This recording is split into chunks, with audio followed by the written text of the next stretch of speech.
Harut و Marut कौन थे? बाबुल का कुआं कहाँ पर है? हारूत व मारूत का जादू कैसा था?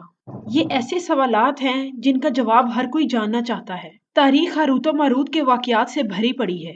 इसके बारे में हमें दो तरह की तारीखें मिलती हैं।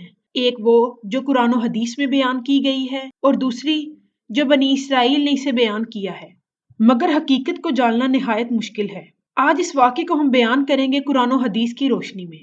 हज़रत इदरीस अलैहिस्सलाम के दौर में जमीन और आसमान के दरमियान से पर्दे को हटा दिया गया। फरिश्तों ने जब जमीन पर आबाद लोगों को देखा तो अल्लाह से कहा, ए अल्लाह, हम तो तेरी कभी इतनी नाफरमानी नहीं करते, जबकि बनी आदम तो नाफरमान है। अल्लाह ताला ने इरशाद फरमाया, इंसानों को गुस्सा और शहवत दी गई है, अगर तुम्हें भी ये दोनों चीजें दी जाती तो तुम भी यकीनन नाफरमानी करते। फरिश्तों ने कहा कि हम कभी भी गुनाह में मुलविस नहीं होंगे। अल्लाह के हुक्म से फरिश्तों ने अपनी जमात से दो बेहतरीन फरिश्तों को चुन लिया, जिनका नाम हारूत और मारूत था। अल्लाह ताला ने उन दोनों फरिश्तों में इंसानी फितरत और शहवत डालकर उसे जमीन पर भेज दिया। वो दोनों शहर बाबुल में एक खूबसूरत और नौजवान इंसान बनकर आए। वो दोनों काजी के मुकाम पर मुकर्रर हो गए, जहां वो दोनों लोगों के दरमियान फैसला किया करते थे। एक दिन एक औरत उनके पास अपना मुकदमा लेकर आई। कहने लगी कि मेरा शौहर मुझे बहुत परेशान करता है। वो अपने लिए इंसाफ चाहती थी, मगर हारूत और मारूत दोनों उस औरत की खूबसूरती पर मर मिटे। उन दोनों ने उस औरत से जिना की ख्वाहिश की। उस औरत ने कहा, मैं तुम दोनों की ये ख्वाहिश उस वक्त ही पूरी करूंगी कि जब तुम दोनों शराब पियो और बुत की पूजा करोगे। हारूत और मारूत ने शराब नोशी को छोटा गुनाह समझकर पी लिया। शराब नोशी में वो दोनों दो बड़े गुनाह कर बैठे। उस हालत में उस औरत ने उनसे आसमान पर जाने का तरीका भी सीख लिया। वो दोनों उस औरत के सामने आसमान पर चढ़े। जब औरत आसमान पर चढ़ी तो अल्लाह ताला ने उसे सितारे की शक्ल में तब्दील कर दिया। चूंकि उस औरत का नाम जोरा था, इसीलिए उस सितारे का नाम भी सियारा जोरा रख दिया, जो आज वीनस के नाम से जाना जाता है। हारूत और मारूत वो इसमें आजम भूल गए जिसको पढ़कर वो आसमान पर जाते थे। बतौर सजा उन दोनों को बाबुल के एक कुएं में उल्टा लटका दिया गया, जहां वो दोनों ता क़यामत यूं ही कैद रहेंगे।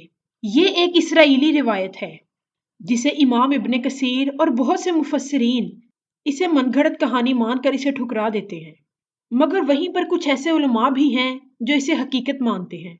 इस वाक़े के बारे में हमारे पास एक और रिवायत यूं है, एक ज़माना ऐसा था कि जब शहर बाबुल रूए ज़मीन पर तहजीब व तमद्दुन का मरकज़ माना जाता था। यहाँ के लोग बातिल खुदा की परस्तिश किया करते थे। यहाँ मौजूद तमाम लोग अपनी किस्मत उनसे वाबस्ता समझते थे। ये लोग इल्मे नजूम और इल्मे फल्कियात में बहुत माहिर थे। यहाँ पर बुतों की पूजा की जाती थी और जादू वगैरह को बहुत अहमियत हासिल थी, और इसी वजह से वो मुआशरे में फसाद बर्पा करते थे। वो लोग जादूगरी में इतना आगे निकल गए कि उन लोगों में बहुत बड़े बड़े जादूगर मौजूद थे। इसीलिए उनकी किताबों में ज़्यादातर जादू का ही जिक्र मिलता है। जब हज़रत सुलेमान अलैहिस्सलाम की हुकूमत आई तो आप अलैहिस्सलाम ने उनको इस शिरकिया काम से रोका और उनकी तमाम जादू की किताबों को एक जगह पर इकट्ठा करके ज़मीन में दफन कर दिया, ताकि इस फितनागज़ इल्म का जड़ से ही खात्मा हो जाए। जब हज़रत सुलेमान अलैहिस्सलाम की वफ़ात हुई तो शैतान ने उन किताबों को खोद कर ज़मीन से दोबारा निकाला। इसके बाद शैतान ने लोगों से कहा कि सुलेमान अलैहिस्सलाम पैगंबर नहीं था, बल्कि वो इन किताबों के ज़रिए ही हुकूमत किया करता था। हवा में उड़ना, जिन्नात में काबू, दरअसल इन्हीं किताबों की वजह से ही था। बनी इसराइल ने शैतान की बात को हकीकत मान लिया, उनकी पैरवी की और इन किताबों को पढ़ना शुरू कर दिया। लिहाजा दोबारा ये फितना कौम में फैलने लग गया। अल्लाह ताला ने हज़रत सुलेमान अलैहिस्सलाम पर लगाए गए इल्ज़ामात की नफ़ी करते हुए सूरह बकरा में इरशाद फरमाया, और उन्होंने उस चीज़ की पैरवी की जो शैतान सुलेमान के बादशाहत के वक्त पढ़ते थे। और सुलेमान ने कुफर नहीं किया था, शैतानों ने ही कुफर किया। लोगों को जादू सिखाते थे, और उस चीज़ की भी जो शहर बाबुल में हारूत और मारूत दो फरिश्तों पर उतारा गया, और वो किसी को ना सिखाते थे जब तक ये ना कह देते कि हम तो सिर्फ आजमाइश के लिए हैं, तू काफिर ना बन। लिहाजा जब ये शिर्क वाला काम लोगों में आम हो गया और लोगों की परेशानियों में इजाफा हो गया, तो अल्लाह ताला ने दो फरिश्तों को मुकर्रर किया और ज़मीन पर उतारा, ताकि वो अहले ज़मीन को जादू के फसाद से महफूज रख सकें। یہ تعلیمات غلط مقصد کے لیے بھی استعمال ہو سکتی تھی۔ حالانکہ وہ فرشتے لوگوں کو تنگ بھی کرتے تھے اور یہاں تک کہتے تھے کہ یہ تم لوگوں کے لیے ایک آزمائش ہے، لیکن اس کے باوجود بھی وہ لوگ ایسے کاموں میں پڑ گئے جو انسان کے لیے شر کا باعث تھا۔ اکثر روایات میں اس کنویں کا ذکر بھی ملتا ہے جہاں پر ہاروت و ماروت کو سزا دی گئی۔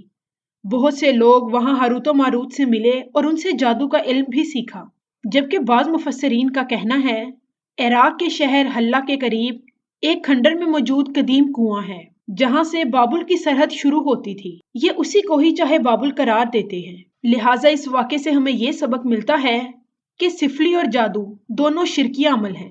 ناظرین، امید کرتی ہوں کہ یہ ویڈیو آپ کو پسند آئے۔ ویڈیو کو لائک کریں، شیئر کریں اور ایسی مزید ویڈیوز کے لیے میرے چینل کو سبسکرائب کریں۔